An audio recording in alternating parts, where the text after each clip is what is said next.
Hello, everyone. Welcome to this live town hall broadcast coming to you live from China's television studios in Abuja, the nation's political capital. I'm Sean Kimbaloe, your host for tonight. For the next 2 hours, I will be driving a conversation around the need to have more women go into special seats in elective offices in Nigeria, campaign to amend the constitution to favor more women in active politics or public service. Remember, you deserve a seat at the table. Women belong in all places where decisions are being made. Those are the words of Ruth Bader Ginsburg, a Supreme Court judge of the United States. It is critical to have this conversation, everyone. This town hall tagged Special Seats for Women is put together by Elect Her, Giaga Africa, and the Policy and Legal Advocacy Center plaque with support from the European Union. Before we get started, as we have distinguished Nigerians to discuss this matter tonight, let's hear from our partners and sponsors of this town hall. Welcome to this timely conversation. Despite our abundant human and material resources, as a nation, we are in survival mode, with rising social economic tension across board. Yet, this is expected and will remain our reality until we prioritize equity in our political governance. At the Manifesto Dialogue 2021, Nigerian women declared a state of emergency on women's political representation. Yes, it is that bad, and the cost of exclusion has become too expensive to ignore, so we need more seats to elect her. Distinguished guests, I am very pleased to join you for this town hall meeting on women's participation in politics. The ongoing constitutional amendment process with the introduction of the reserved seat bill provides a unique opportunity to enhance women's political representation and to empower women in Nigeria in the interest of the society and to the benefit of the country. This event is very timely. It provides a much-needed platform for all key stakeholders to gather and to discuss the concerns and the opportunities, to improve public awareness and to reach a common understanding and find a consensus. The European Union is happy and proud to partner and to support the men, the women, and all the key stakeholders in this process, in providing a platform for this important conversation to take place. Welcome to this town hall looking at the issue of reserved seats for women. In Nigeria, it's a major concern that the women who constitute a significant proportion of the national population are severely underrepresented, especially in legislative houses. Less than 5% in the National Assembly and significantly worse in the state houses of assembly. Given the importance of the other gender, given the importance of women, and given the importance that they bring to national discourse, it is sad where we are. We are hoping that this special town hall would enable us to have conversations around the issue, look at what is involved, and look at the special value that women bring to governance in this country. We welcome you all and hope that we do have a great deliberation today. Thank you. Welcome to this conversation on improving women political representation in Nigeria through the Reserved Seats Bill. Nigeria is one of the countries still experiencing poor representation of women in government. Every election, the numbers are dropping, and we're blessed with talented women performing greatly beyond and in Nigeria. We have an opportunity as a people to introduce gender quotas through additional seats for women in government. We invite you to discuss opportunities for creating seats to elect her.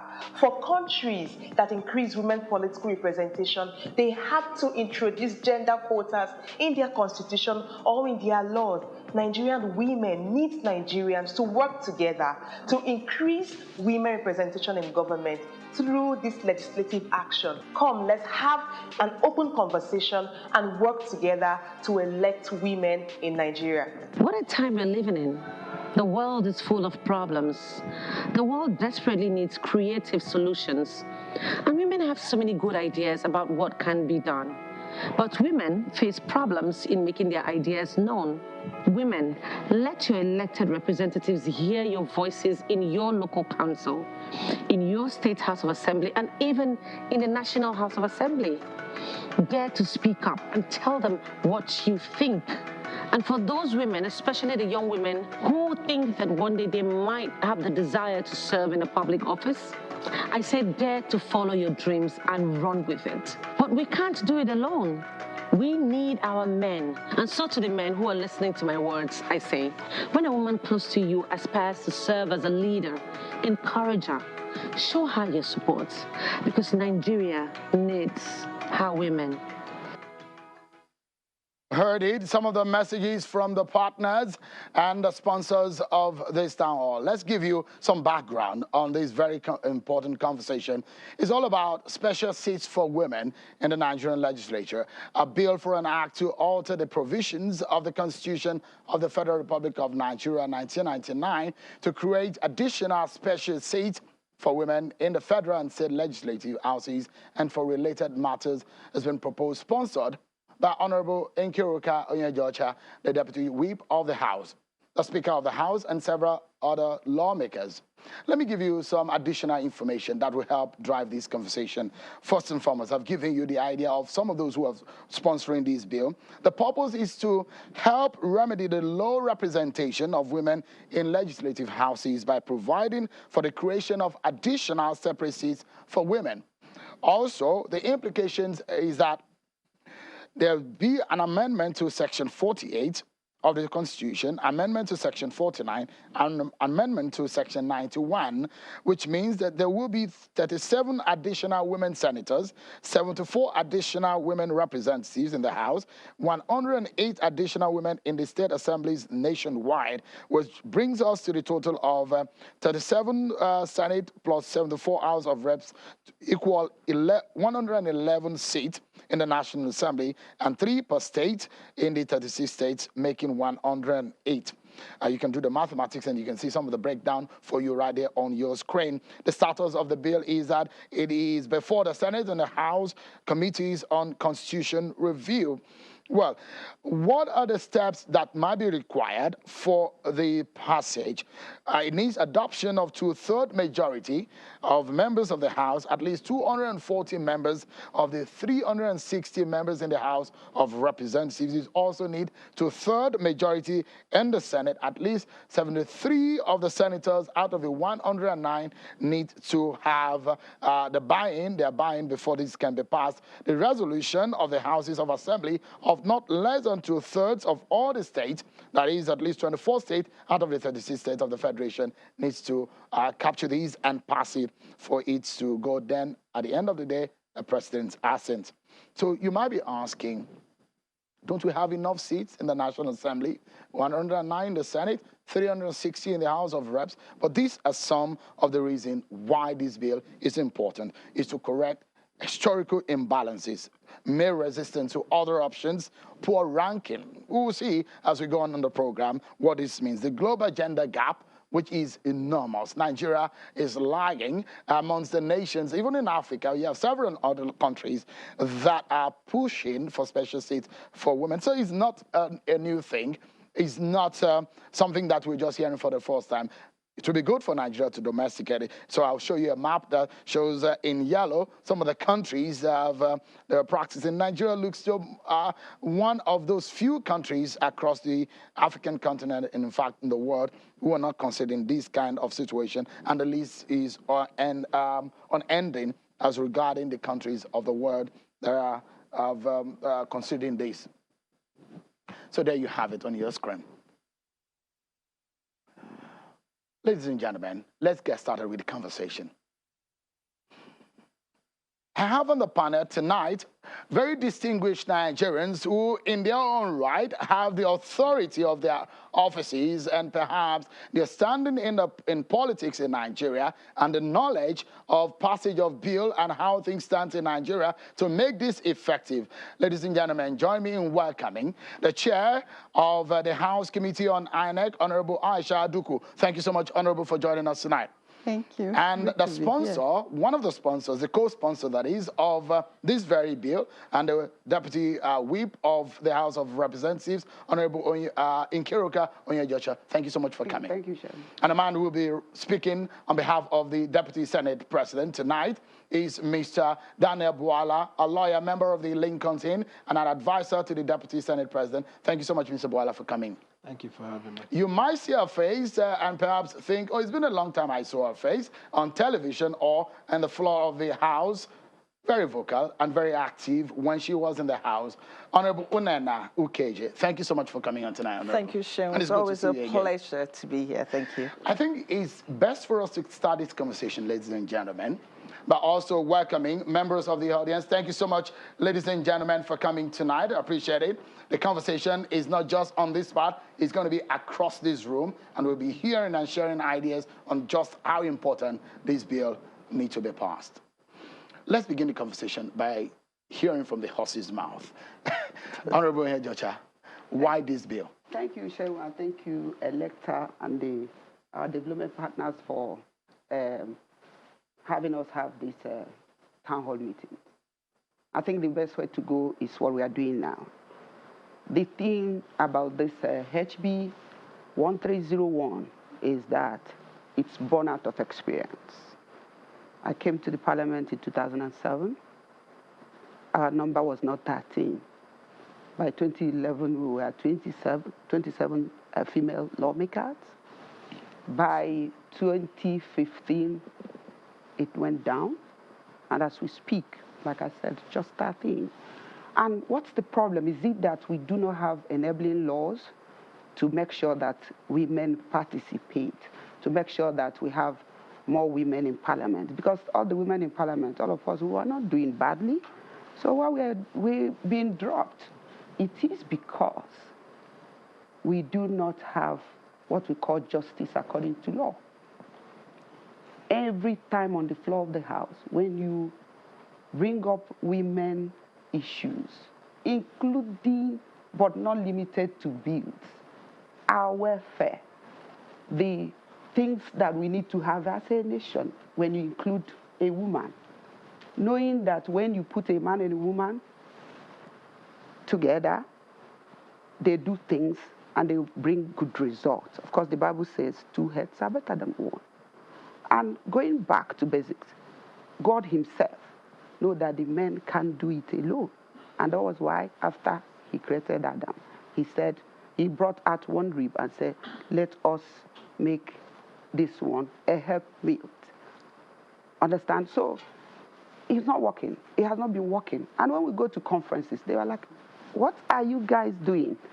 You are not doing what you're supposed to do. It's not about coming to conferences. It's not about signing treaties. It's not about entering into agreement. It's about implementation.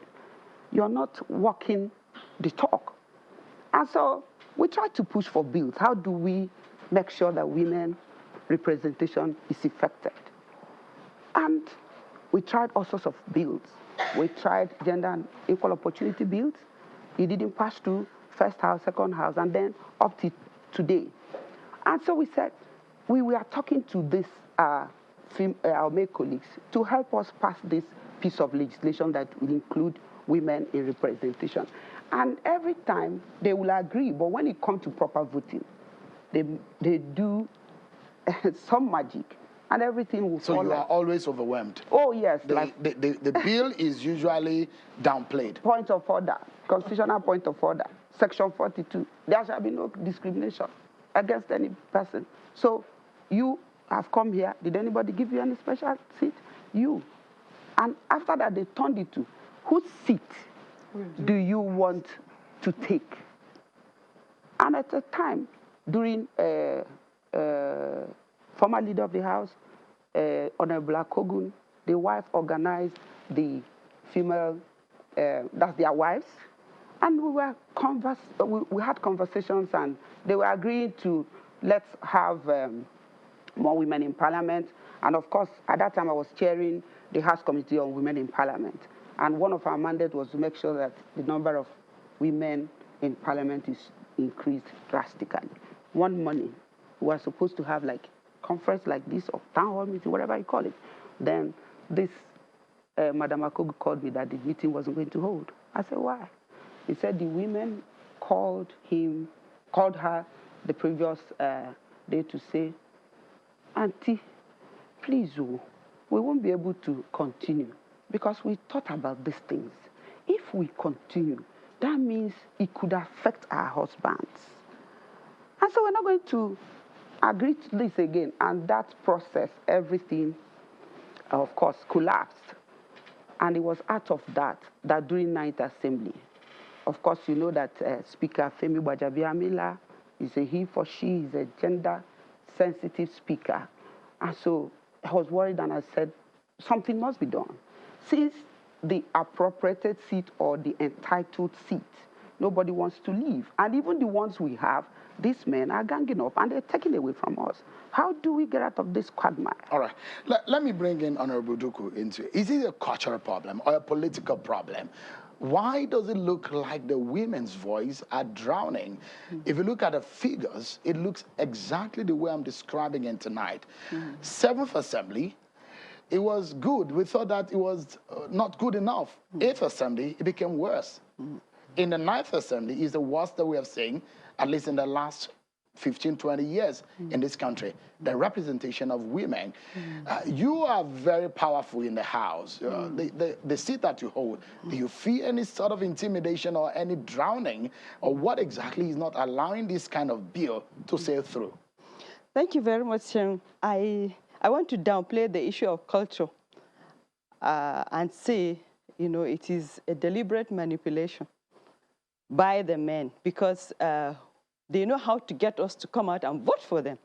If you look at it, the majority of those that, you know, queue up on election days, come rain, come sunshine, the majority that do the clapping, the ashobi, you know, are the women. So we are good at that, and we are politically conscious. So it's a manipulation that we should not occupy any seat, because that so-called seat is meant for a man. But we are good at going to vote for the men, and then so we should stop there. We should not, you know, upgrade to being those on the seat. And when you come out to say there are women issues, that only women should be allowed to sit on the table, decision table, and, you know, decide, they will tell you, are they not doing enough? You know, while they are not actually. Well, this is Nigeria, and it belongs to all of us. We want to make it in such a way that keep those your seats now. Let us try, because we have to think out of the box. Let us keep those seats and then bring out other seats. At least Nigeria is a member of the global village, let me say it that way. So we cannot sit here and a country is having 68%, you know, of women in leadership and in political and appointing position, 50%, even in Africa, you know, the list is, I can go on and on. While the giant of Africa, Nigeria, is having less than 1%, you know, in the national and the states. You can imagine a whole zone having almost 0% female representation. And it's in this 21st century. So if we see women in politics in Nigeria, and people like you in public office, in fact, who could say, who are lucky to get elected, and who get so powerful like yourself in the House, well, we should be clapping for you, because is it very tough for you? Is the terrain very tough? More than 10 times the More man. than a man. Yes, Wow. yes. How tough is it for you? Wow, you can just, it's better imagined. Very, very tough. Let me bring Honorable KJ. I know you're not the type that backs down easily. You're a tough woman in your own right. Whatever you believe in, you say. Is the case different in your, from the part of the country you come from? If Honorable Duku is saying this, does it apply to where you come from too? Well, I think, Seun, thank you very much, but I think a good place to come in is to say that in the Southeast, Abia State is the only state that doesn't have a female House of Assembly member. So it is a complete testosterone fest in our House of Assembly. And so, you know, I think that it's difficult for women everywhere in the world, everywhere in Africa, but more so in Nigeria. We have to work twice as hard to be thought of as half as good. Now, coupled with the fact that our political space is fraught with so much violence, the kind of violence that you see in the Nigerian political space, you probably don't see it in other places. Other places, there's cultural, there's socio, there's political, there's economic things that stop the women. And there's also age-long stereotypes that stop the women. But in the Nigerian political space, of course, there's also institutional. The parties give us tokens, okay? So you don't buy the forms, but everything else is stacked up against you, okay? But over and beyond that, there's also the violence in the Nigerian political space. So when you pass the hurdles of all the institutional, cultural, economic, psychological hurdles you have to cross, you also have to deal with the violence on election day. So yes, indeed, I think it cuts across. In certain places, more conservative societies, probably, you know, they probably have to scale those hurdles. But I can tell you that women face the same hurdles across the country. And that's the reason why all of us share the same amount of passion when it comes to conversations such as this. Because we may say that for them culturally it's a problem, but for all of us, we have to work twice as hard to be thought of as half as good. So I'm going to come to Mr. Buala because it does look like women are being drowned in politics, but tonight you might be drowned.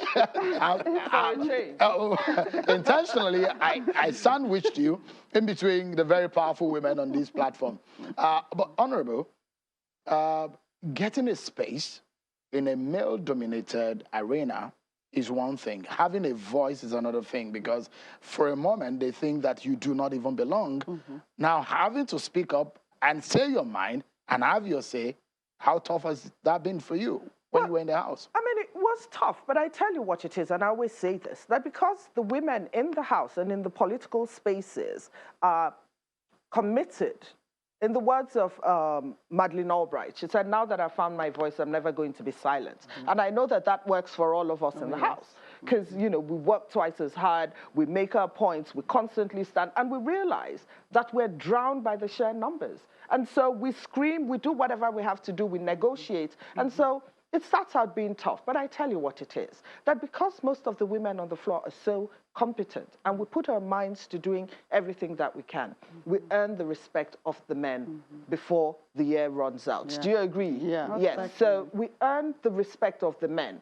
And so we find our voices and we hold our own. So the only point, and I must glean from what Honorable Nkiruka said, is that when it comes to the bills, just because of the sheer numbers, we're unable to do much. But as for whether we walk the walk, whether we fight, whether we push, whether we try, whether we coax, cajole, argue, quarrel, sometimes cry, we try all of that. But, you know, when it comes to the point of numbers, we just are totally outnumbered. And I think that's why this bill that Honorable Nkiruka is proposing is just absolutely important, because I hope it gives us the sunshine laws we require to get at least the numbers so that our voices can carry our dreams. I do agree with those who debate that politics is science, but I do say that if you do not know mathematics, you perhaps may not have a place, especially when you have you are in active politics. Like you said, the numbers that really matter when you're pushing this kind of thing. But I'm surprised that women are always having their ways in a lot of things that I know. When I was in secondary school, even in the university, women will battle it out with you when it comes into the log of the scores. And when you go to the board, you see women first, second, third. And when it gets to getting the job, sometimes women don't get it. And so you wonder what exactly is happening. It's a man's world, that's what they say. But it's a terrible mentality, isn't it? It's actually a woman's world. And I have mixed... That's the first one. Isn't that the first time I'm hearing that? I will explain. You know that the role, but not in a negative anyway, the role that women play in not just our lives personally, but even when you come to organization and then the nation, there are roles that you cannot deny. and their influence are immeasurable. So I give you instances. Let me start from where she stopped when she talked about voice. So if you don't have a voice in the National Assembly, you know where to leverage on to put a pressure on them by community organizing. So what we are doing tonight is part of the process of generating a conversation in the hope of putting pressure on them to do that. And I'll give you instances. Alexandra Ocasio-Cortez, when she decided to run in the Bronx in New York, she was a bartender, did not have any structure. But she began by community organizing. And in doing so, she was able to generate about $100,000 or $300,000 up against a congressman that had about $1.6 million and was going for the 11th time. She defeated him hands down by community organizing.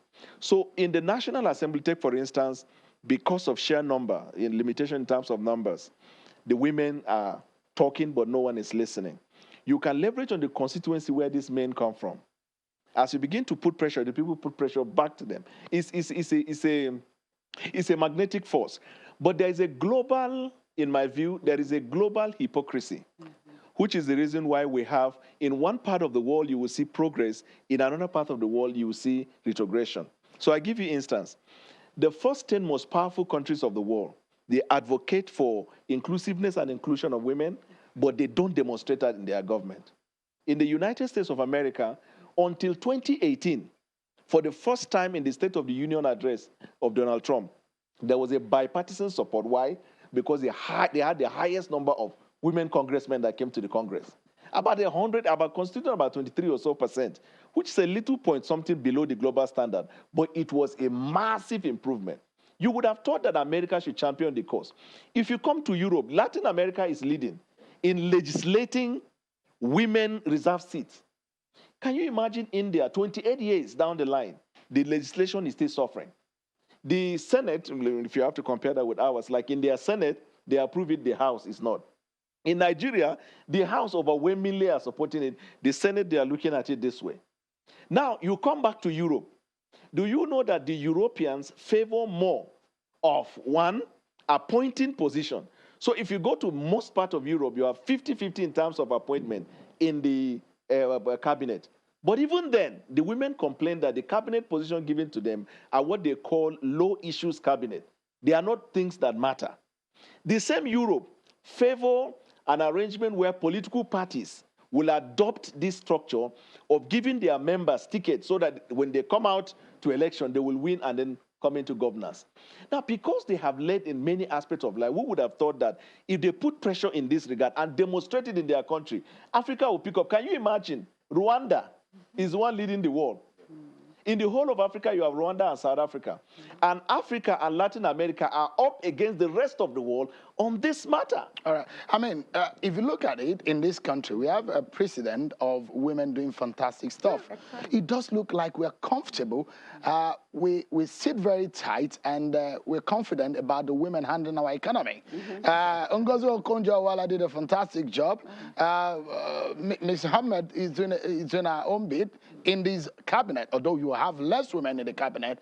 But the question is that how much of that inclusiveness can you have? Not just saddling them with responsibility, but giving a lot of responsibility. We'll take a break. But when we come back, you're representing the DSP. The question is that we don't just want this to be a talk show. We want this to be for real.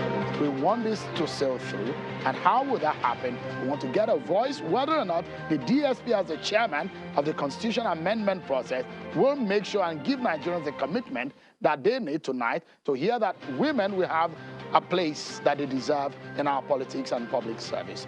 We take a break, everyone. And when we return, we get to hear from my very distinguished audience members, and we get responses also from the panelists. We'll be back in a moment. Join us again.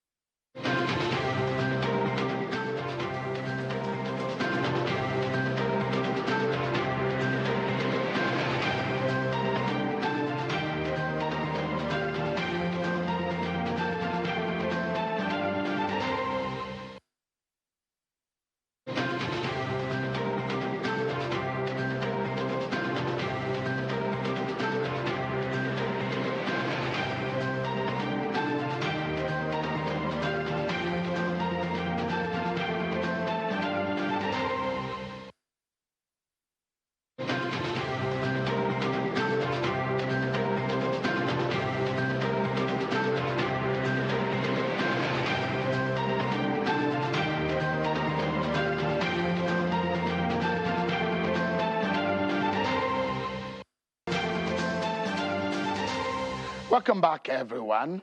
This town hall is start special seats for women. It's put together by Electa, Jaeger Africa, and the Policy and Legal Advocacy Center plaque, and with support from the European Union. Tonight, our conversation is giving women their rightful place. If they can vote, then they should be able to be in those offices too, isn't it? There are two genders that are recognized by our law, as far as the Nigerian law is concerned, the male and the female. It does look like one will go out to vote, but one overwhelms the space. Why that? A woman who is wanting to change that narrative alongside our colleagues. This effort has been long coming. Honorable Nkiruka Onyejocha is one of the panelists tonight. He's the co-sponsor of that bill on the panel tonight. And also Honorable Aisha Aduku is the chair of the INEC committee in the House. And Mr. Daniel Boala is a representative of the Deputy Senate President, who is unable to make it tonight, but is speaking on his behalf. He's a member of the Lincoln's Inn and a lawyer. And Honorable Inena Ukeje, a former member of the House of Representatives, plus my audience member. Thank you so much, gentlemen and ladies, for coming tonight. I want to get a commitment before I get those responses. Right. Did the Deputy Senate President tell you that there is a commitment that there's a possibility, a potential for this bill to sail through? It's not just about him saying it. I'm privileged to be, as a consultant, member of the consultants, employed by the National Assembly to help assist in research and advisory on the Constitution review. And we have had several hours. I can tell you that this particular bill has not been dropped. As a matter of fact, in our last meeting, it came up in the Senate, and because of one or two, not dissenting view, but opinions that we have to look at it holistically, because of if you create the seat, of course, there are certain things that are involved. You have to also look at the logistics and all that. So they decided that in the next and final meeting, we're going to bring it up. But since you mentioned the Deputy Senate President, let me tell you how far he has gone. And for the records, he is 110% in support of this bill. As a matter of fact, he has way ahead, before Honorable N.O. introduced this bill to the House of Representatives. He has introduced a bill for alteration of the Constitution to bring about 35% for women inclusion in positions of government. When this bill came, he became excited about it. In fact, way before this time, he has introduced sexual harassment bill, which has now become like a locus classicus, because that is where the self-esteem of the woman is cultivated and protected. Yes, a woman whose self-esteem is destroyed in the university or in any tertiary institution will not have the courage to come to the National Assembly and push. So he introduced that, and now we have the issue of locus parentis, which takes away the idea of consent. So once a girl is under the care of a lecturer, it doesn't matter if she has consented or not. It doesn't matter if she's above 18 or not. Once you harass her sexually, it becomes a criminal offense. So that is to suggest his support of the women advocacy for inclusiveness. And for the record, I want to say it again, on this bill, he's in support of it. You ask, can he give a commitment? He has thus far brought it to the point where, like I told you in our last meeting, it was raised and discussed, and is still part of the Constitution review that will be taken forth to the Nigerians. Because what is important, Mr. Boala, is that there are a lot of policies and laws everywhere in the country, but it does look like people do not observe or respect those laws. The 35% affirmation, I don't know, affirmative action, I'm not sure if those are respected in any part of this country. So that's the issue. Between when a law is proposed to when it is passed, there is what is called advocacy, which is why we're here. You see, because of the cultural issue that is raised, in Nigeria, some parts culturally, they are affected. Some parts culturally, they are more enlightened in that. But even if you go to the north, culturally, women are not bound. They run for post. But in terms of advocacy, you see, power is not given. You have to take it. These distinguished women you see here, nobody came to the house and dashed them all. That's the truth of the matter. Especially for those who have been there for several years. In fact, when she mentioned Abia as not having a member of the house, this is Abia who is championing this cause globally. And I know in London, where this bill she proposed was raised as an issue, they didn't know people in Nigeria could take the boldness to do that. So we need to escalate that by generating advocacy. Because Honorable Duku said something that over and over again, we see the voices of women being drowned and silenced when they speak. So the question is that there are men and men that are chairing these committees for the constitutional amendment. So when you speak it tonight for the Deputy Senate President, internet does not sleep. When you say these things, we are holding you to it, Mr. Buala. I know you have a name to protect, and you've given us a commitment tonight that we should go to bed. This will leave. That will hold you on to it. my wife to run for office, so that tells you. All right, let me get the responses from the members. Please go ahead, ma'am. Yeah, thank you very much. We're very happy about this bill on additional seat. And I think what we are discussing is a very serious business. And it's not just about something they give us, it's about a right. It's a legal right. There is also moral obligation to do so. And Nigeria is also bound by international and regional treaties that they are state parties to. For example, you look at the Universal Declaration of Human Rights, stated clearly that everyone has a right to participate in the government of their country. The International Covenant on Civil and Political Rights, the same thing, right to vote and be voted in election. The protocol to the African Charter on Rights of Women in Africa specifically asks for inclusion of women politically and recognize affirmative action, just like the CEDAW that we're all aware of. If you look, Nigeria is a laggard. Nigeria is lagging behind. After the 2019 general election, the result is decimal. And if urgent action is not taken, then you know we've lost 2023. It will further decline. And I haven't seen such retrogression in any history, except where a country has faced war, some kind of natural disaster, for you to see where the whole world, international community, is in favor of gender equality and women's empowerment. And all of a sudden, you look at World Economic Forum is ranking Nigeria 146 out of 153. You look at the global average, 22.45%. The regional, African regional average with regard to political representation of women is 23.4%. And within West Africa, 15%. And where is Nigeria? 6.7%. Where the power is, women are far away from it in Nigeria. And this is not because we trivialize this sometimes, as if to say it's not our right. We have the numerical strength, and we have the capacity to raise the quality of leadership. And we've demonstrated that. Right. And you can see that from the women. So I think now that is over to the women. We are demanding, as a matter of right, that we be included, that we participate in governance, and that the representation of women. I think she deserves a round of applause. And, you know, and that's the way to go about it. And this additional seat is not asking you to forgo, because it will have been more difficult if you go and say 3 senators per senatorial per state, please give 1 to a woman. They will refuse. They will say, whose seat? Are you going to cast a dice? Who will go first? How do you delineate the constituency? But it's saying additional Senate seats. So it will be statutory. Additional House. So let me get yet another opinion in the room. Thank you so much. Appreciate it. Lovely interventions there. Let me get yet another opinion from the room. Thank you very much. Please, could you introduce yourself? Sir? Yes, I'm a Berry Fender and the president of Women in Politics Forum. Taking it from where my learned colleague stopped, and from Honorable Buala here, he talked about advocacy. We've had series of advocacy to the parliament. We've talked to the Senate, Deputy Senate President. I agree he's an ally, but we need him to do more. There has to be a strong commitment. We've taken it to the House of Representatives with the Speaker. Gave his commitment quite all right. But it's not just about commitment. If I take it back, when President Muhammad Buhari was contesting an election, he made so much commitments to women. Talked to us about how he was going to have an inclusive government. He even went as far as speaking about women's integrity and why women should be supported. But what happened afterwards? So you see, for me, this special seat bill is a bill that's actually helping Nigerian men, in a way that they will have to recognize our efforts, our strength. And if this bill is passed, it will help the political system. But again, like Prof said, we are no longer talking about begging.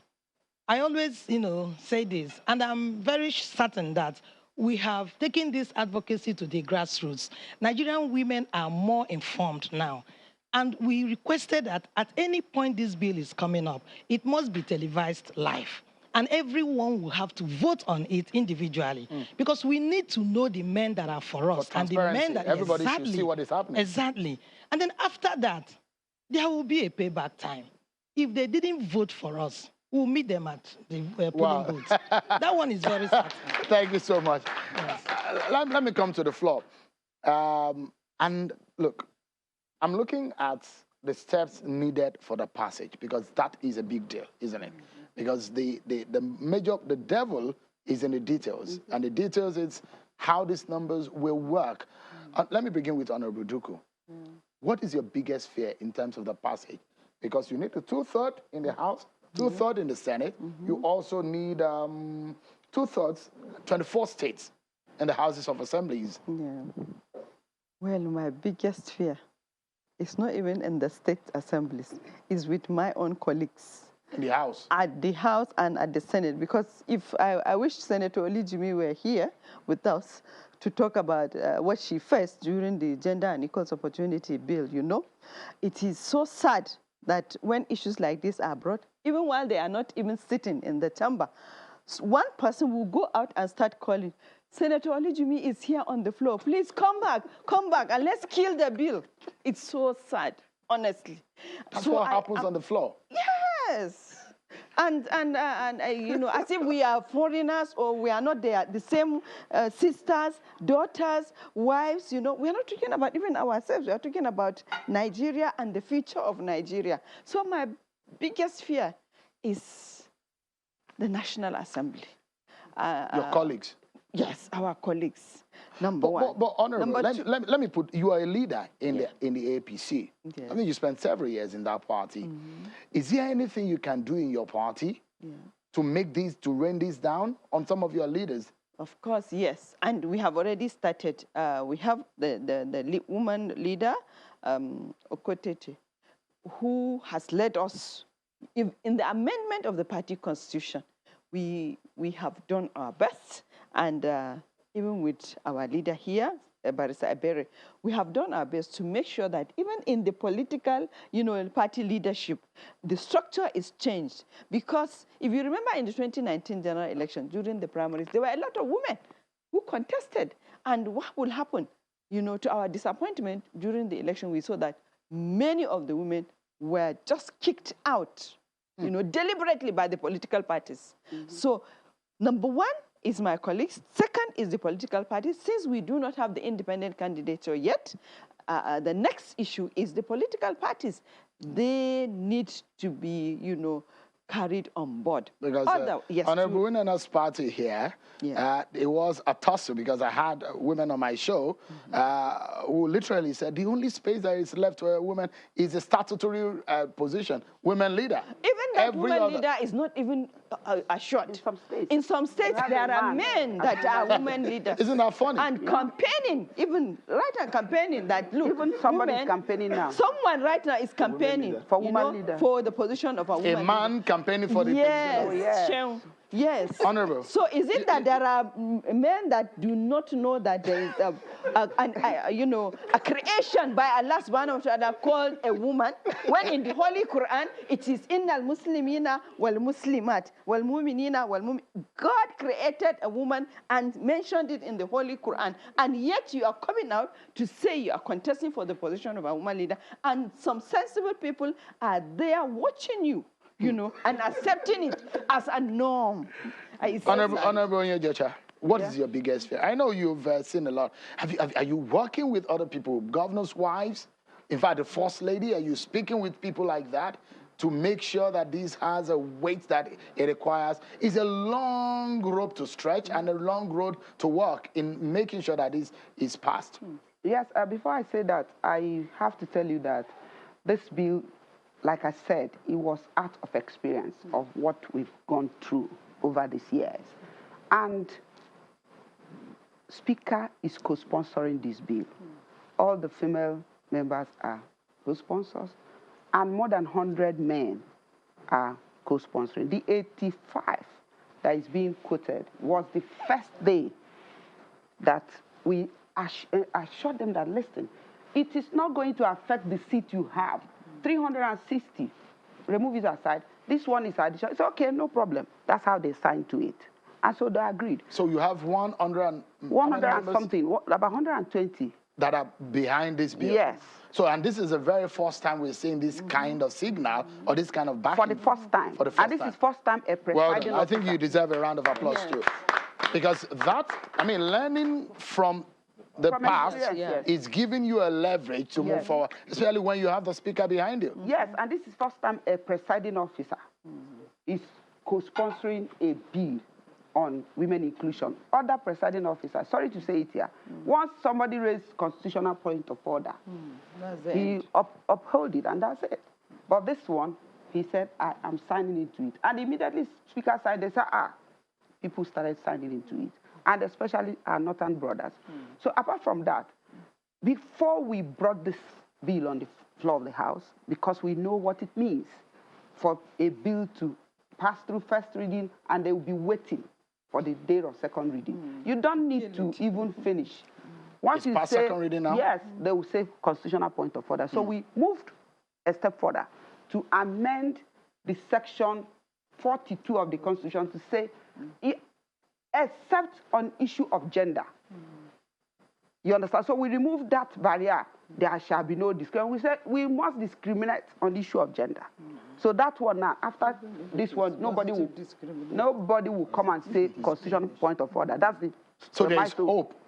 Yes, because you need 240 in the House. Yes, for the you women, already have 100 plus. Yes, and I still counting. Still counting. Those people are co-sponsors. Many people wanted to join, but of course. You're a leader in the APC. Yes. So you should be able to pull your weight too. And that was why we met with our Attorney General of the Federation before we even slated this bill.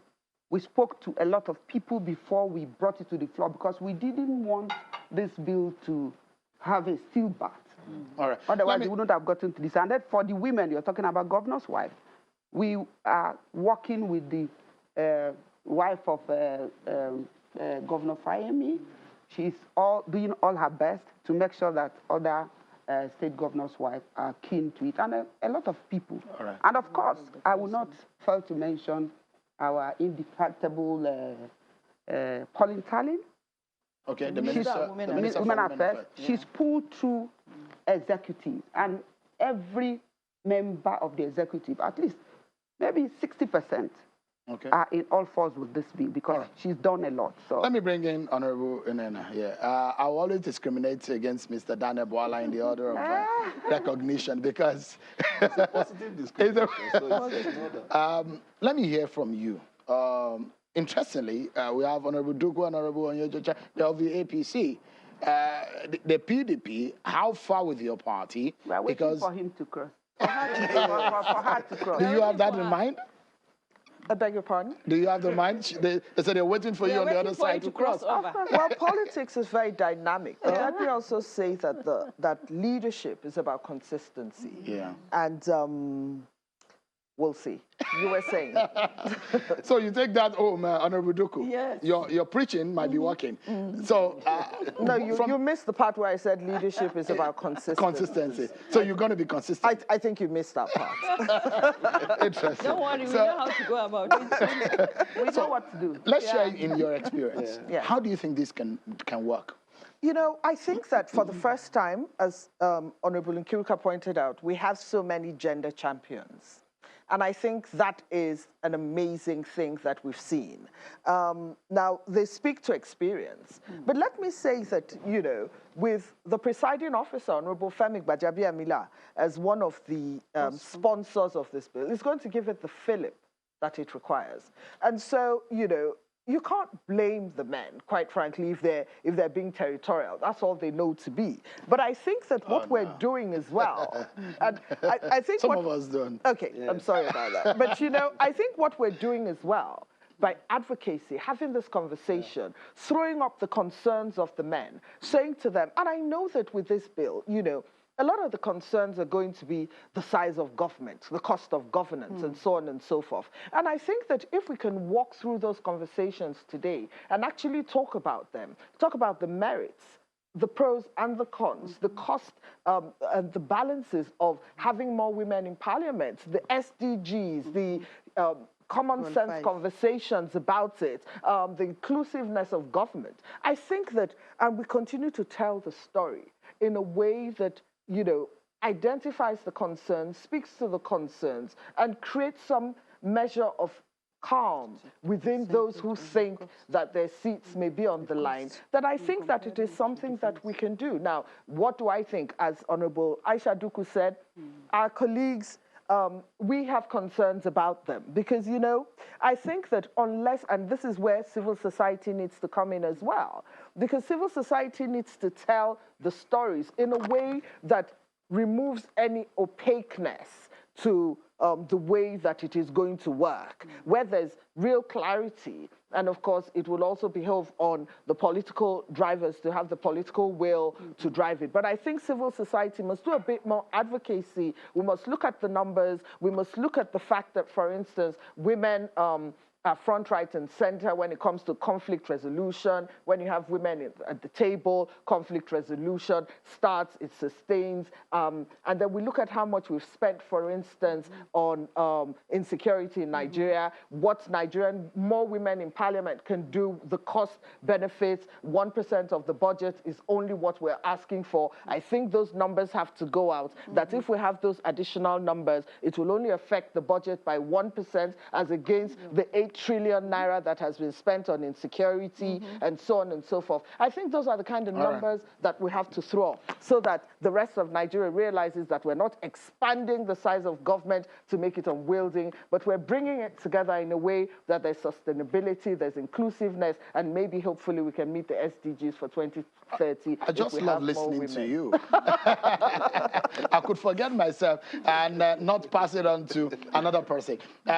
We need to close this because we're moving yet into another technical area of this whole conversation.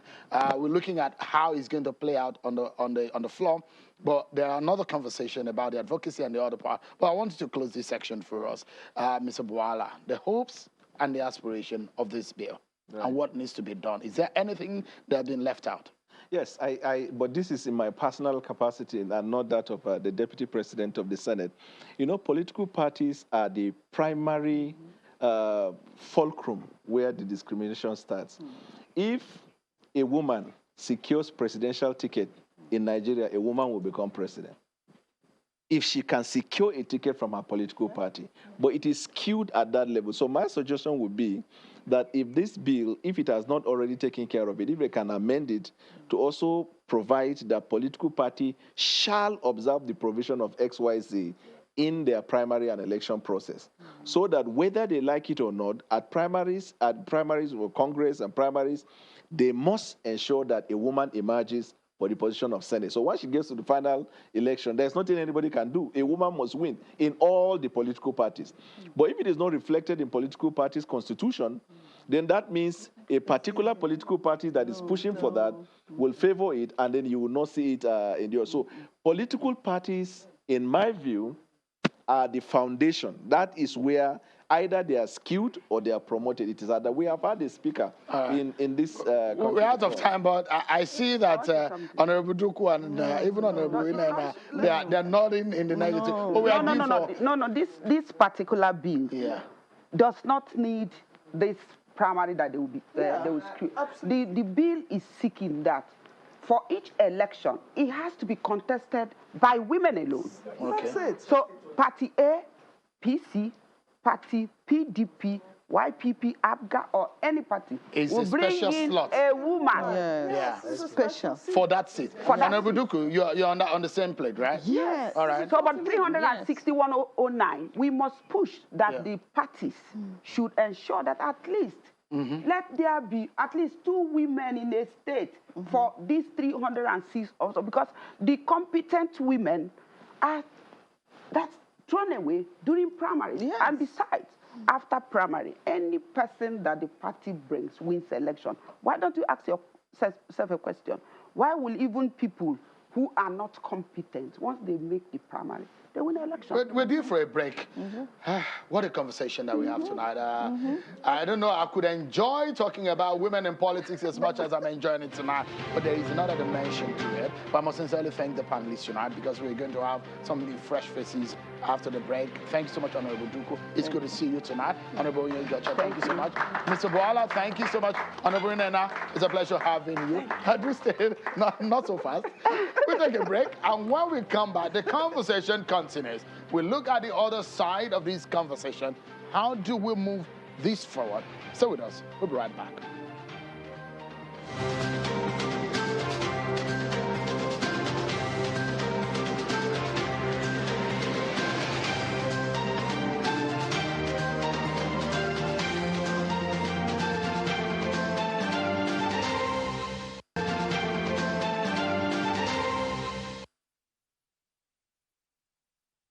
Thank you so much, everyone. You are still watching the special town hall on special seats for women in the National Assembly, of course, in the House of Assembly across the 36 states of the Federation. It's a bill that's been sponsored, co-sponsored by Honorable Nkiruka Onyejocha, the Deputy Whip in the House of Representatives. So we have some fresh faces here in the panel. And of course, to the other hour of this special town hall, I have on the program tonight, of course, we still have Honorable Nkiruka Onyejocha, who is the Deputy Chief Whip of the House and the co-sponsor of the bill. And also we have Professor Joy Ezelo, founder and the CEO of Women Aid Collective, WACOL. Thank you so much for coming tonight. Thank you. And we have Honorable Sada Soli, is a member of the Committee on the Constitutional Amendment Review. Thank you so much for coming. And also representing the Deputy Speaker, isn't it? Thank you. Yeah. And also on the panel is Ngozi Clara Opara, former Councillor Obimberi Mbitoli, local, no? Sorry, I think I have Ms. Mufileat Fijabi, the Chief Executive Officer of the Nigerian Women Trust Fund. Thank you so much for coming. Thank you for having me. Let's get this conversation started in this half. And we're going to be focusing on the issue of affirmative action attempt in the National Assembly and how the reserve seat will it work or not? Let me begin with you. Do you think it will work? It will work, and it must work. Because Nigerian women are looking up to it. We need it to aid the development of Nigeria. And we would hold the Ninth Assembly accountable for it if it doesn't work. So that we are very optimistic that is what we need, and the Ninth Assembly would print its name in gold by ensuring that it passes. The question is, what is the advantage to the country? The advantages are enormous. First and foremost, it's not about cost, because the value Nigerian women put on the table is quite enormous, and it's one that would aid the development of the country. If you look at the trajectory of the Nigerian political system, women have been excluded for long. And now we're asking for additional seats, not to upturn the seats that are already in existence, but to give opportunity for women only to be able to contest this seat, two at the level of the House of Representatives from each state of the Federation, one at the level of the Senate from each state of the Federation, and at the state houses of assembly, we're only requesting for two, that all political parties will feature only female candidates. They will go out to elections, contest, and win. And if we look at the benefit again, in terms of development, the United Nations Development HDI report, that's the Human Development Report, has shown that low level of representation of women in the national parliament is an indicator of gender inequality. And this is a lot of challenge to us as a country, because we're losing daily every time we count the fact that gender inequality is prominent in our political system. We have to do away with patriarchy. We have to acknowledge the fact that both men and women have expertise and experience that they need to bring to the table to advance the cause of Nigeria. If we look at it from an angle that, well, perhaps the additional seat is going to cost the Nigerian government a lot, we do not believe that, because the cost of bringing in this additional seat is less than 1% of the budget of the Federal Republic of Nigeria. So we are counting on this Ninth Assembly, we're counting on the state houses of assembly, we're counting on this particular government to ensure that we get that much desired prestige, that much desired respect for Nigeria as a country, because from time to time, we're being looked down upon as a country of great women who are performing excellently well at the international level, but we are not adequately represented in the governance structure of Nigeria. So all Nigerians must please support this and make history by making us proud of the country that we all belong to. It's interesting. I was watching a convocation ceremony of the Afe Babalola University, and there were students who were called first class in law. They were being called out, about 28 or so of them. Are girls. Interesting. All of them are girls. They are females. But what happens afterwards? Because where are these excellent women? Where are they not in political office? We got the commitment from Mr. Daniel Buwala, who was speaking on behalf of the Deputy Senate President. We want to hold you either by the trouser tonight, Honorable Solly, or hold you by the shirt, wherever way you want us to hold you tonight, and get a commitment of you that is it the same spirit or the same commitment that the Deputy Senate President, who chairs the Committee on the Constitutional Review, that the House of Representatives Deputy Speaker also has? Absolutely, yes. And he said that if it can work in Senegal, South Africa with 43% in 2020 women, Rwanda with 61% women, Namibia, Mozambique, Senegal, these are having about 40% women representation in parliament. Why can't it work in Nigeria? So we are getting a commitment. Yes, absolutely. Honorable Wasa told you that. Absolutely. So how would it happen? Well, there are a lot of dynamics. Are the women lobbying enough? Well, the women you need lobbying in these processes. The women are lobbying is, unfortunately, the number of women we have on the floor are only 7.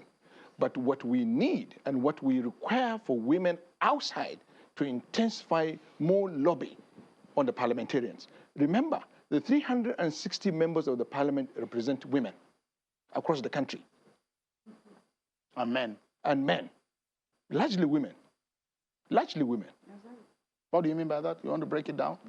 Breaking it down. Or you want to be politically correct? No, I mean, it's not even the question of because you're sandwiched here right now. No, your security is in the hands of these women right here. They can hold their representatives accountable. All right. Now, this is what they want. What is the bargaining chip for women to elect their representatives to come to National Assembly? What do they want? So women must define what they want, put it before their parliamentarians, and the parliamentarians, it's a duty bound on them to push it. But why have you always, I mean, when I say you, I'm not talking about Honorable Solid. Your colleagues, the male colleagues, have always shut this down on the floor. Because of the dynamics on the floor. Why? What is the dynamics? The dynamics that doesn't like women or what? No, it's not about gender insensitive or it's not about against the women. You need to understand the way parliament runs. It is something that is international. If you understand the politics of International Parliamentary Union, where they advocate more representation, more opening, more inclusive representation for good leadership, you bring on board the women. But the women must work hard for that. What kind of work? What? Are they doing it? Is Honorable Joshua leading They are trying. For now, for this bill to generate about 18 members to support the bill on the floor, where you have 360 members, where you have 270 to have 2/3. I don't think it's not difficult to have 2/3 to pass this bill. With 120 members, 110 they need 240. Members, what? Can you guarantee that you can help? Oh, certainly. I'm a co-sponsor of the bill. Can we clap for this man? All right. What's your take? Because I was going to, but I'll come back to Honorable Solly to ask what more can be done. But from your own point of view, a lot of work has been done. Yes. What else do you think could also be done? A lot. We have to keep pushing because we can't go to sleep. Because I'm already worried, to be frank with you, because this is December 2021. By 2022 February, primaries and everything will be done. It's actually getting late. And when we started, but earlier in the year, before they went on vacation in July or August, we were almost getting there. And it looks like the process is slowing down. And that's very, and I'm not sure maybe whether they are going on Christmas break by next week. And then if it gets into 2022, the eve of election 2023, then it becomes problematic. Because now already, you know, politicking, people are taking different, and so we're going to have more resistance when it gets to the eve of election. Even though we're talking of additional seats, we need to get prepared for that. And then the INEC need to, you know, put in all things in place for that. And the political parties also have to understand, you know, their role and the process. So I think women should continue the advocacy, civil society, supporting the good work that the members are doing in the House of Reps, including their leadership, in supporting this additional seat or special seat representation. And by the way, it's not just only that. We also still have the GOB bill. We still talk about amendment of Section 42. There are other shortcuts that can also guarantee us that in terms of even including the passenger. But this additional seat will not take, why is the best option for now? Is that once you get it, you're not going to say, if you say 35%, they still have to work it out. It's still going to be more problematic, especially to achieve it immediately in 2023. But once you have this additional seat, we know that we're talking of 30 plus 37 in the Senate, plus 74 in the House of Reps, and plus 108 with regard to House of Assemblies. Then it's going to make it easy. But then again, in Nigeria, we've come close to getting certain things, and we've seen drawback. That's why I say we should be vigilant. We should beware. You know, we will not sleep until we achieve this. And we will not take it for granted that it has massive support. Honorable Nkiruka is the sponsor, and then there are co-sponsors, including the speakers, and there's over 120. In the Senate, you still have to go for concurrence, of course. And we know that indications are there that they will also support, but we're not going to take it for granted because, because you raised a very important point. You are very learned.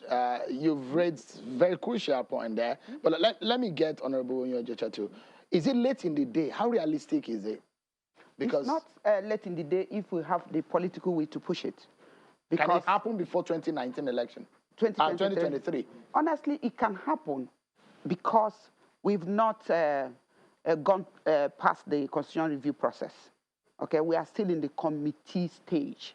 And so once we come out of committee stage, we bring it back to the floor of the House and get the vote. And of course, for consideration. Okay. And you know that while we are working in the House, we had conference that UN Women and Plaque, they convened men conference. We've had that twice. And then the chairman of speaker, or how do they call them? Conference of Speakers, was in attendance. And he told us that it is long overdue that we will continue to sit where we are sitting now. That even before we started this process, that the houses of assembly had met, and that he's given us his commitment, which was not usually what we used to have in the past. And so I believe that we still have time, but we're not going to sleep like Professor Joyce just said. We need to walk around the clock to make sure that this piece of legislation is passed with speed of light. If it's sailed through, is it possible? What's the possibility that it can take effect for the 2023? Is another thing that it is passed, but because of the consideration of the Constitution, whether or not when you have it can be ripe enough for you to be able to utilize it for election, will it be ripe for the next election? Yes, it will be ripe for the next election. You see, one greatest advantage for this bill is the public opinion is not against it. And you see, the danger of any legislation is when the public opinion is against it. And that is one welcoming aspect of the bill. And this bill, by the time it gets out of the committee, I don't think this bill should be able to take more than 60 days. It will get through. It will get to the table of the president for assent, because the public opinion is on its side. Because it's the same president who signed the Not Too Young to Run bill. That's correct. Oh, yeah. So he should be able to sign the Not for Women Not to Run bill. Whatever way we want additional seat for women. Let's see whether there is a massive public acceptance from the room here. I see my very good friend, please go ahead. Let's take her first because she ran for office in the House of Assembly, and let's get your experience also. Please go ahead. Thank you very much. Please introduce yourself. Hello? He's on. Yeah. Hello. My name is Adora Onyechere, and I'm a broadcast journalist, and I also ran in the 2019 election. I think this is one of the best things to happen to us, especially as we're looking at 2023 election. Why I say this is especially for the young women in politics and young women in governance.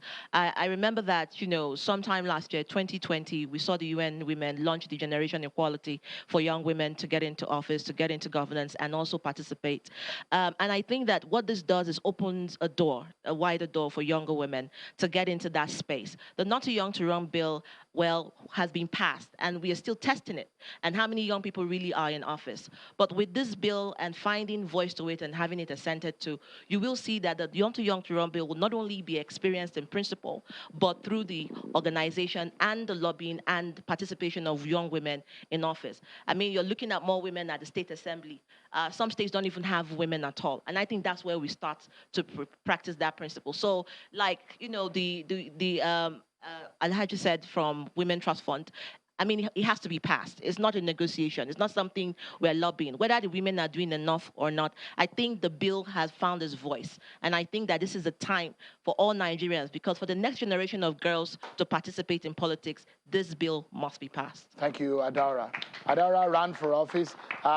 Let's listen to another man, then I'll come to you in a row. Okay, we are looking at this bill from... Please introduce yourself. I know you're a popular face, but my name is Umaudi. My name is Comrade Umaudi. I work for Imezazu Center for Good Governance and Accountability. We are looking from historical injustice. Our sisters in the North started voting and being voted for from 1979. So while the men have been voting over the years, our sisters just started voting. And when we talk about the cost of it, we know that if we block the linkages as a result of corruption, it's possible. And when women come to power, they are the people that have ended long-age conflict all over the world.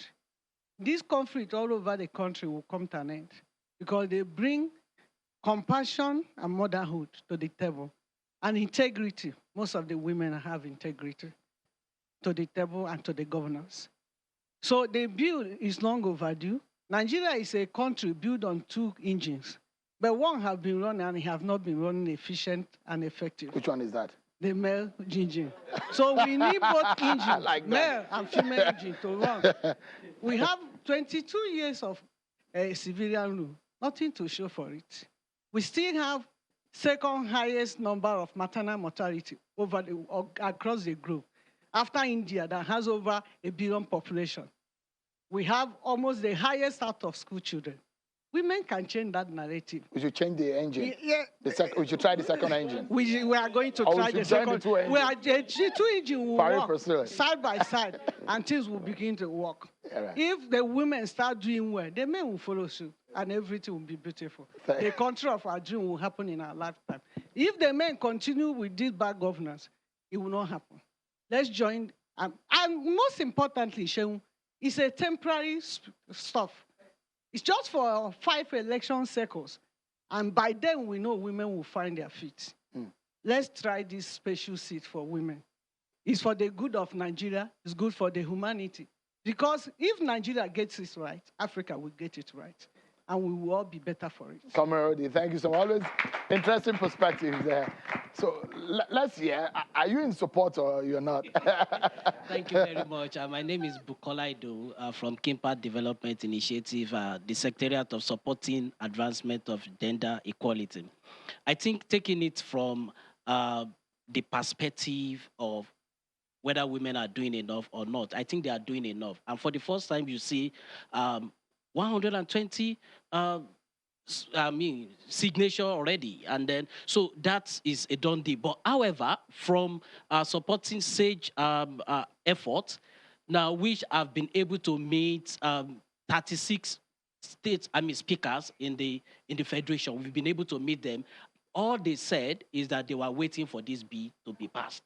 So, however, now what it means now is that all eyes are on the Senate and the House of Assembly. Just do your part and leave the rest for the state. They are going to do their part.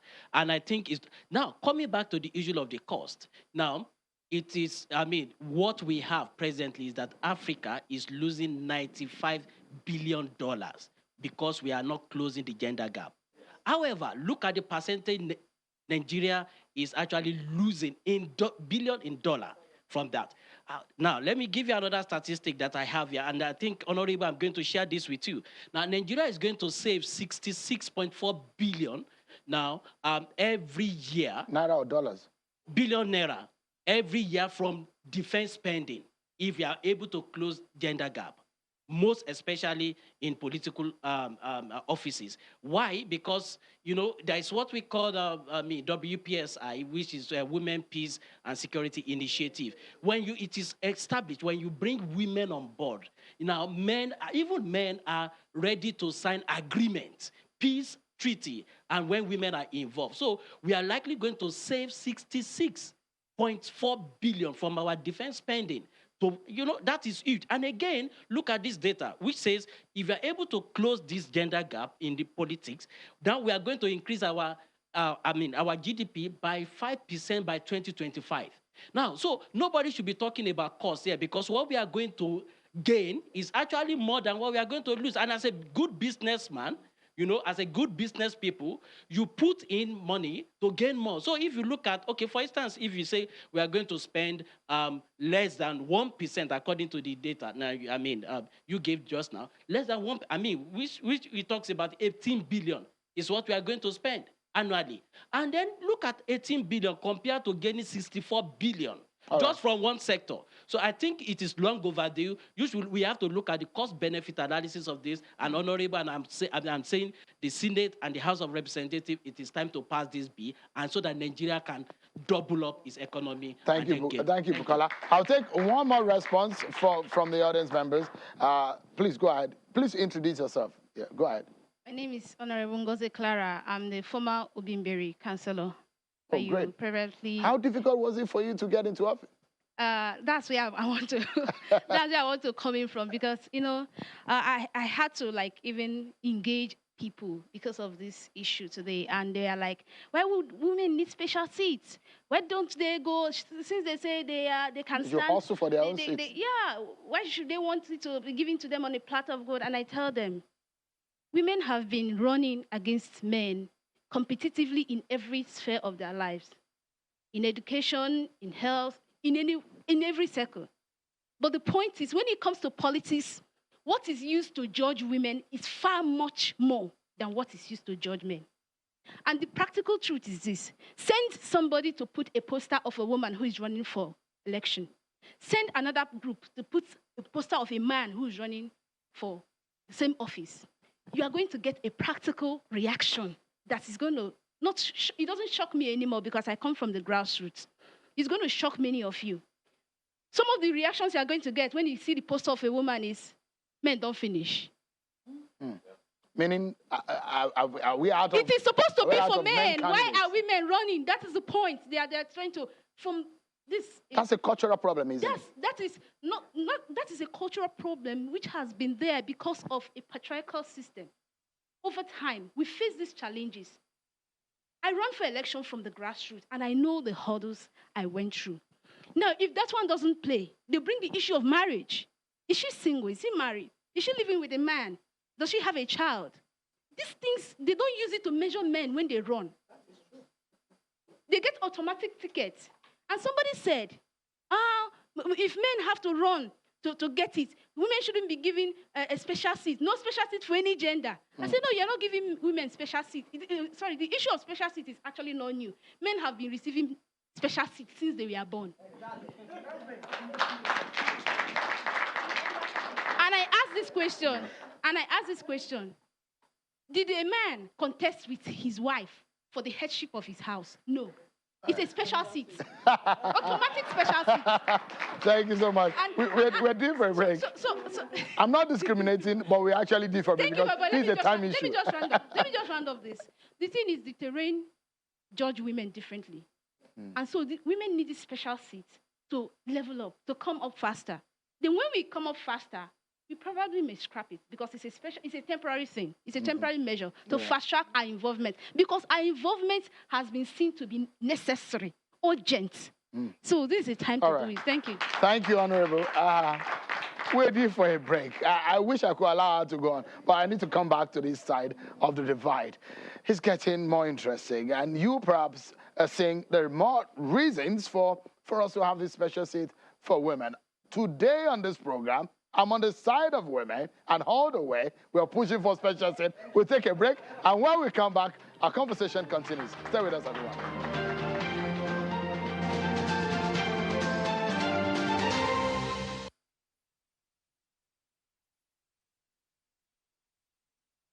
For a continent rich in storytelling, news can sometimes be hard to find.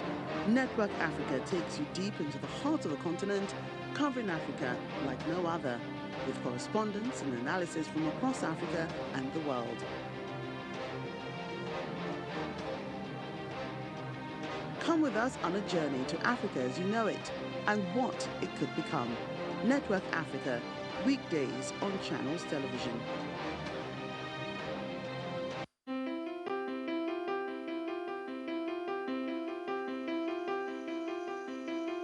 It's about the condition. It's about the cause. The prevention, management, and cure. Dedicated to soundness of body and mind. Watch experts break it all down. Vaccines, they are meant to actually... Watch Health Matters on Channels Television.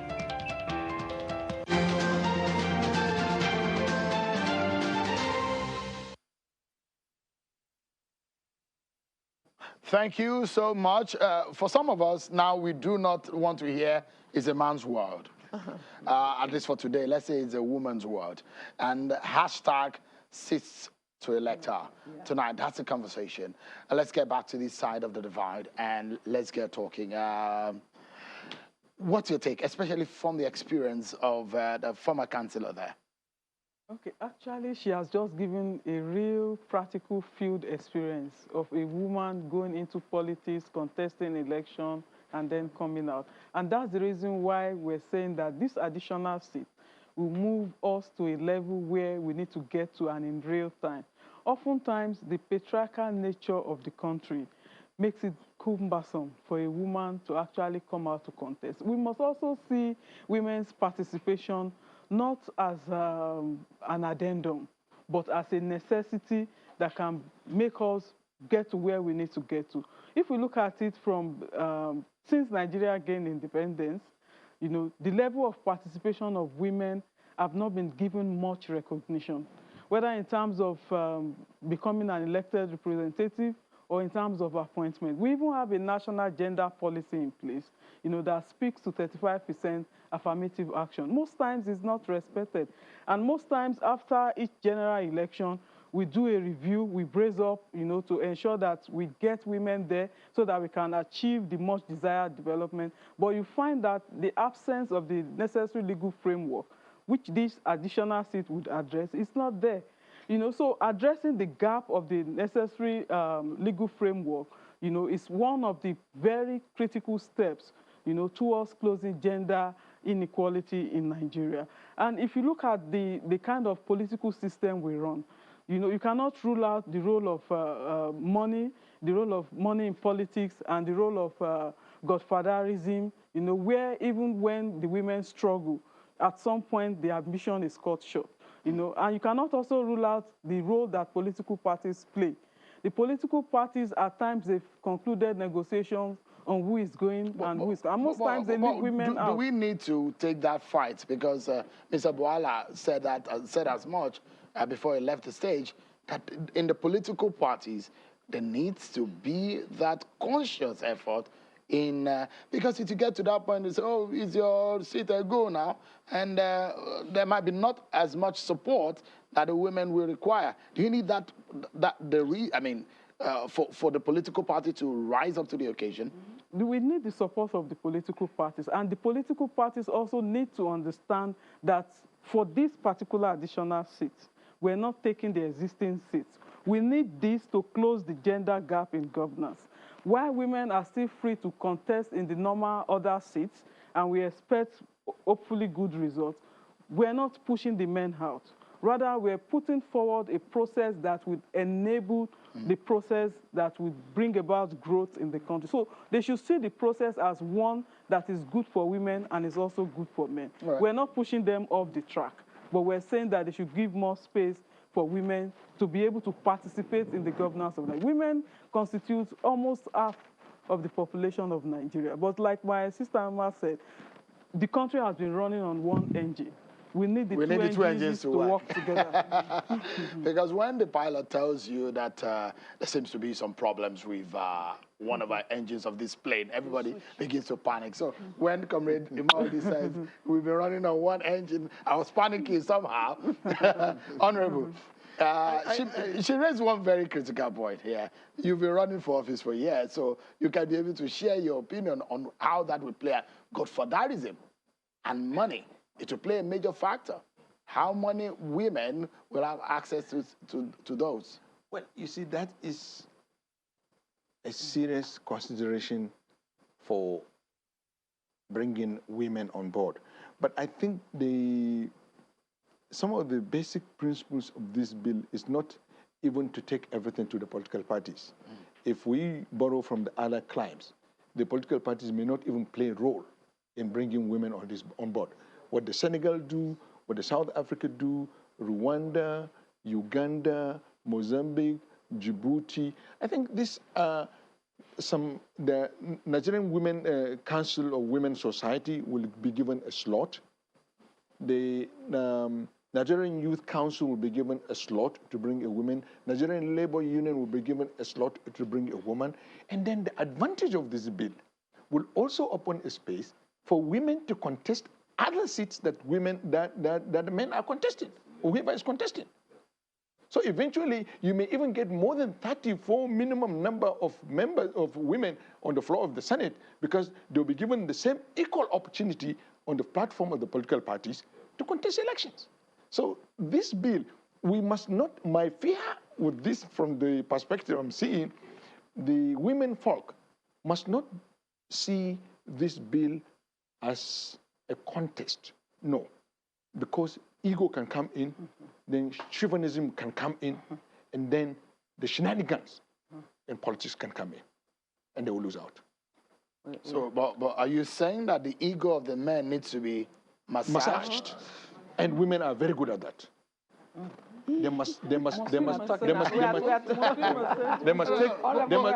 that advantage. Look, this is politics. You've touched on a very sensitive part. It's part of the politics. It's part of the politics. Because you lobby. Yes, it's part of the politics, even among the men. If I know there is one big man around the corner sponsoring somebody, I should be able to massage his ego and win his support. It's a form of lobby, isn't it? Yes, it's a form of lobby. There are so many ways people can lobby. You can use their friend, you can use their businesses, you can use any legal opportunity that you have. Everything. This is what is lacking even presently in Nigerian parliament. There is no enough lobby. That's why you find bills, executive bills, suffering, because there is no enough lobby. It is the reality, but it's a sour one, isn't it? The women should lobby. Prof did not agree with you. But is it just possible to just massage the male ego just for a moment, let this bill pass, then we come back to reality? Yeah. Anyway, there is something we call legislative advocacy. We also have social advocacy. We also have lobbying. And I believe for Honorable Nkiruka to have even gotten who is the deputy chief whip, to have gotten 118 or 20 members, that is lobbying. So she has done her homework. Her colleagues have done their homework. They've lobbied enough to get that unprecedented support.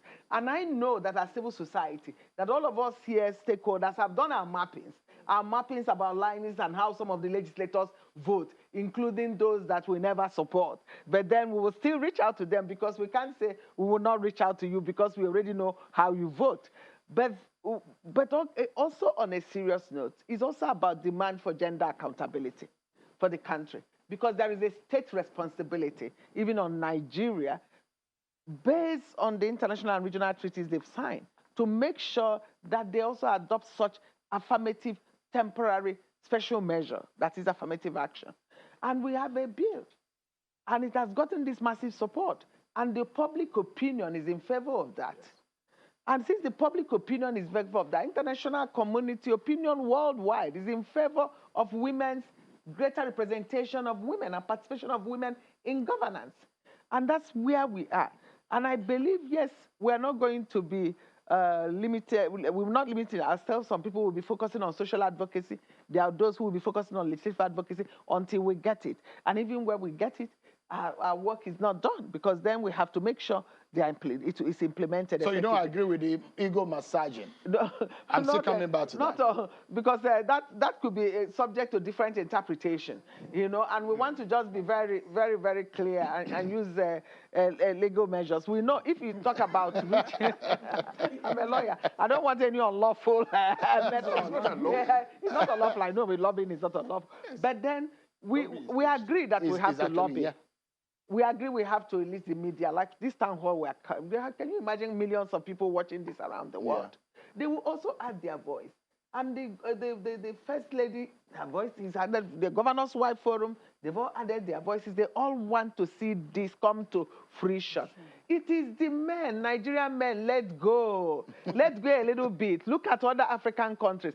41. Honorable. Honorable. He's representing Honorable, the men here. 41 out of 54 African countries have some sort of quota, proportional representation in their parliament. Yeah. And Nigeria calls itself a leader and a giant of Africa. Yeah. And in terms of gender indices and all the indicators coming from all of this, we are, in fact, do you know, out of those assessed in the World Economic Forum 2020 report, Nigeria was the last out of the 34 African countries assessed in terms of women's political representation. It should be a source of worry for us. We shouldn't be happy about that. If you're looking at constitutions, there are African constitutions, Uganda, Kenya, where they have also provisions directly on affirmative action, like you have in Argentina and other. And we've had people, even in the first session, talking about in US, it is this, it's not that. The issue is that let there be no barrier or bottleneck or roadblocks. In Nigeria, we have too many roadblocks for women in the political terrain. There, women are free to choose. It is their choice to opt out, not that there is no enabling environment like what we have. And that is why we say that the best way to fast track and create that enabling environment is through a law. We've seen that we had a policy, national gender policy, that prescribed 35% in elective and appointive positions, and that never happened. That's what, in fact, that's what I was going to ask Honorable Onyejocha. So that's why we don't want a policy anymore. We want a law. Yeah, if you look at what is on we want a legislation. That gives you an idea, a diagram. And we don't want just political party quota, because we've seen political parties also include in their manifesto and constitution about this, and they don't implement it. Because the question you will ask from the executive side of things, the 35% affirmative action, how far has it gone? How many states do we have deputy governors as women when you don't have them as governors? How many states do we have members in the House of Assembly? In the executive cabinet, how many women are there in the executive cabinet? So any experience from that, Honorable Onyejocha, that the 35% affirmative action doesn't look like it's worked, at least in the last few years. Yes, it has never worked. The 35% affirmative action has never worked, because the issue is that no man wants to give up the seat. No, because even when during the sisters, when I was chairman of men in parliament, I was lobbying them. I said, listen, let us do it this way. If you are a member of House of Reps today and you're moving to Senate, make sure that a woman comes from your constituency to occupy that seat. So in that way, you're not losing anything. If you're a senator and you want to be governor or anything, just make sure that as you move, bring a woman. And it didn't go anywhere. And so the thing is that, for what Honorable Sada said, we must lobby. There's no way you pass any piece of legislation without lobby. And then for women to be included, it has to be justice according to law, because you have the barriers, you have the mindset, you have the psyche, you have the patriarchy issues. So That's why we must have a legislation that will say, listen, this is law. It does not respect anybody. Statutory. Yes, it has to be statutory that you have to do something deliberate. Even at lobby stage, no matter how far you lobby, if there's no deliberate effort by the government of the day to say enough is enough, we can no more be seen as people who are not serious about development, because no country develops without the women. That's the truth. All right. And so what we seek to achieve in this is that it's giving political parties leverage, bring on board women, because during primaries, you have competent women run through elections, build even new parties. When the time comes for them to bring up somebody to represent them or to become governor, somebody will fly in from outside the country. Overnight, you see new faces getting tickets in political parties, and they win elections. You see people from banking sector who never had any party card become governors. Some of them don't even know what it is to govern. Sorry to say that, and that's the truth. Because they are not politicians, they have not learned the rope, they do not know the ABC of politics. And so they'll go there and bring figures, talk about finance, talk about anything, and at the end of the day, the state goes bad. And that's the point. So now, we are saying, listen, people have worked so hard. You can imagine, you've seen a lot of women in the parliament they were doing well. But guess what?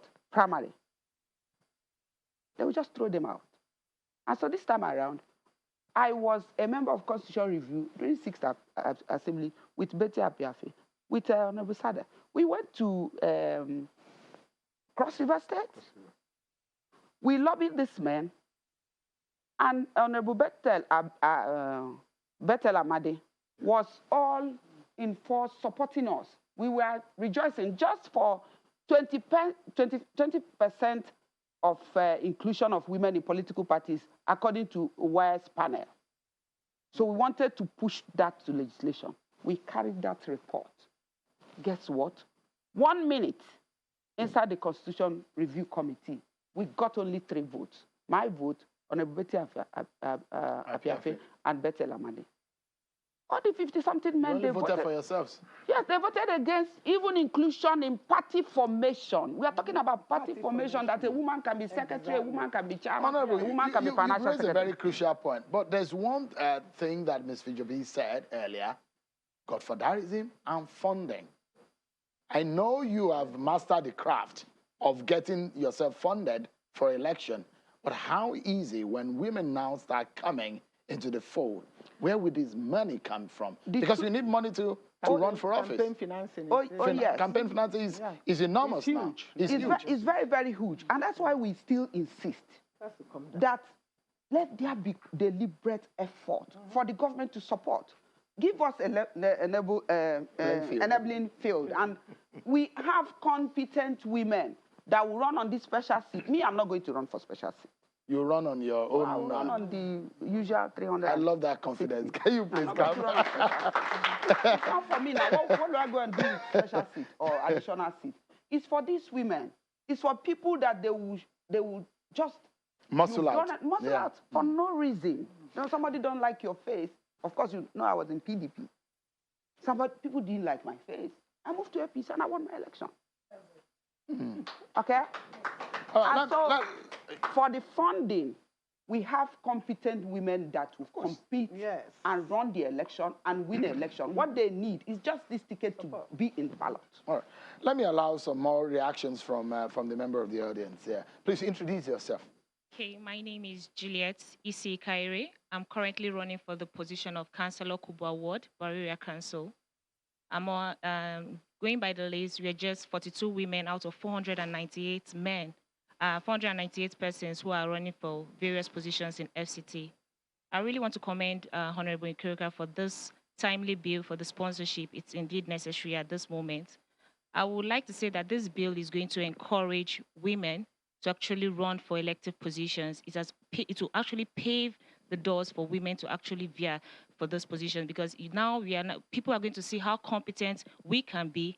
But another thing is that we've been talking about the patriarchal system, It's also going to encourage women to actually go into election and support women, because I think that's one area that we need to actually address. How much are women wanting to participate to support themselves now, even if other women are vying for these positions? I was happy when she actually said that if this bill is not passed, women are going to actually stay back and not go in to vote these men, because men actually are using them. That's a very key thing to note. That's to show you that women are actually a key force in actually voting and making sure people win. So I think the necessary thing is that this bill is going to encourage women to support one another, to believe in themselves. When they see women there and they know that they are capable, they will believe in themselves. Thank you very much. Thank you so much. I'll take some more. Doc, please go ahead. Dr. Abiola. Abiola Kiode is my name, from Women Advocates Research and Documentation Center. Well, let me first say that, let me first congratulate the House for this very important step. I know that for years we have been talking about 35%, and we know how difficult, it is to actually convince people about the 35%. So coming this way seems to be a better way, and it might actually be faster than what we have been doing over the years. Now, one of the points that I want to first raise is the fact that asking for special seat is not a lesser seat. It's not new. It is something that is globally acceptable. And we have record all over the world where this has worked very well. Rwanda started with 35% affirmative action. Today it has moved up to 61. And of course, Nigeria is not just starting issue of affirmative action now. We have started a long time. Our university system is very clear. We have the educational disadvantage, we have the catchment area, we have the merit. So it is the same argument for that three-level entry into admission entry into the university. That is also the same argument for affirmative action. And we have had it at different times. I would even say that our conversation at one point or the other to say presidency come from the south, then it goes back to the north, it's part of affirmative. It's about concession. So it's about talking about temporary measure where there is evidence of historical injustices. And I think that's the point for her. So my point is that going for that seat, it's not in any way lesser than the other seat, because when you become a member of the House of Rep, you will speak like every other House of Rep member. And your vote will vote will also count like every other. So it's a potent situation. But of course, there are some women that can run it, especially because they have run that competition before, and I guess that's a point that Honorable Nkiru is raising. If you have the capacity to run with the men, you can run with the men. But if you don't, if you want to take that slot, and I can tell you there are several women that are already waiting and gaming for it. So it's good that it's coming, at this time. So we would probably get Comrade Numa, who do you think she's waiting? All right. Thank you so much, Dr. Abiola Kiode. Thank you so much for that intervention.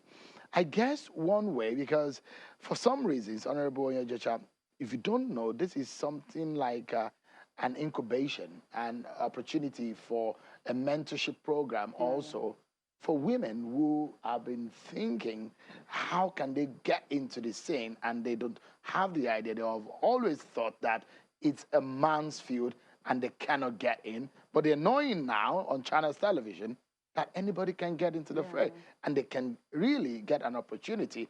So I do think that with Prof and Ms. Fijobi and some of the CSO members that are here, I think you should be thinking of opportunity to put money together to sponsor women who are really very beautiful sisters who want to be in the house. She wants to run in FCT. She wants to run in Imo State. So I think that opportunity, that's an advice. Don't worry, you don't need to pay for that.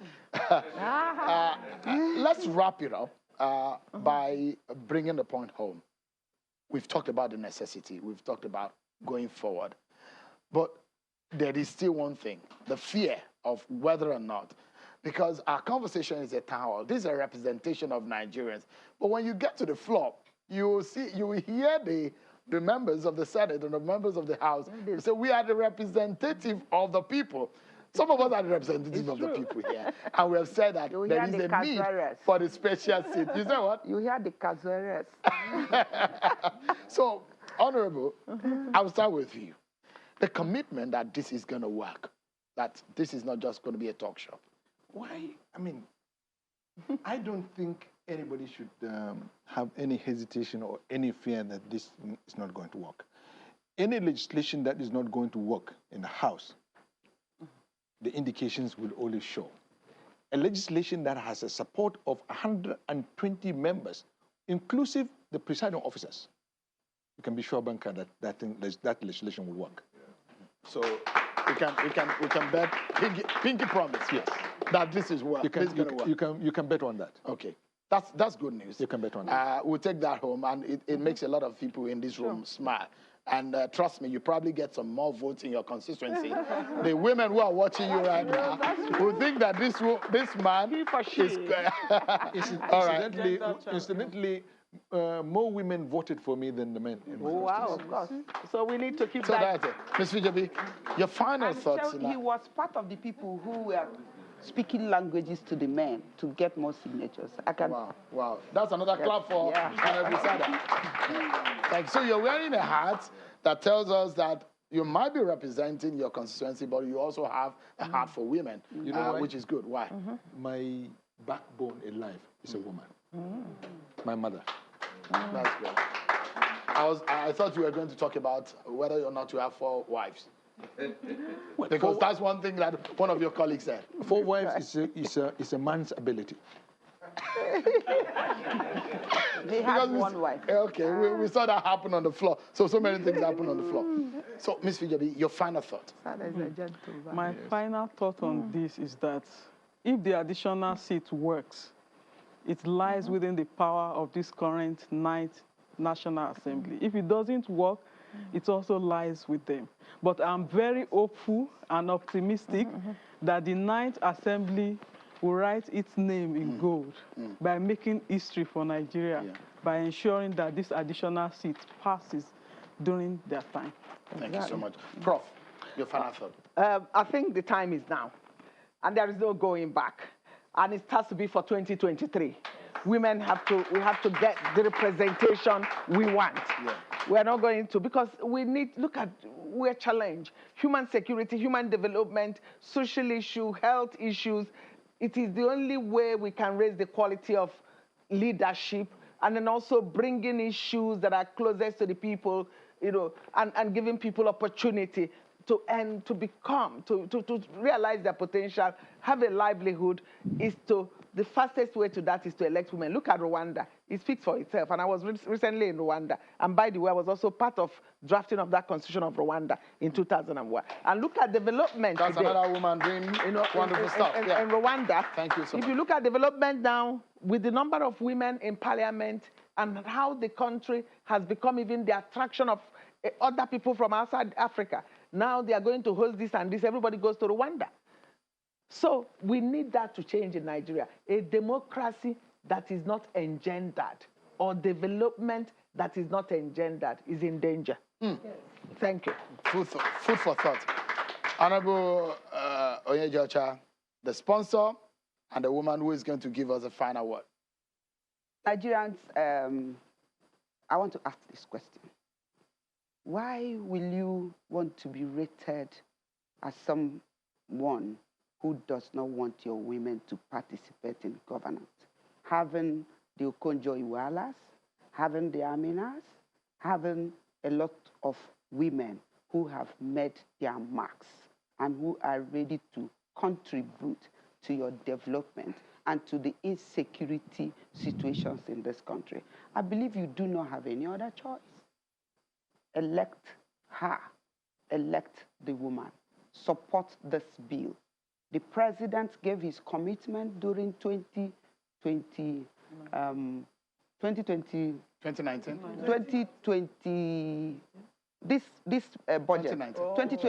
budget presentation, where he said that all the MDS should include gender issues, even in budgeting, meaning that he is also aware that people are neglecting the basic that will bring development.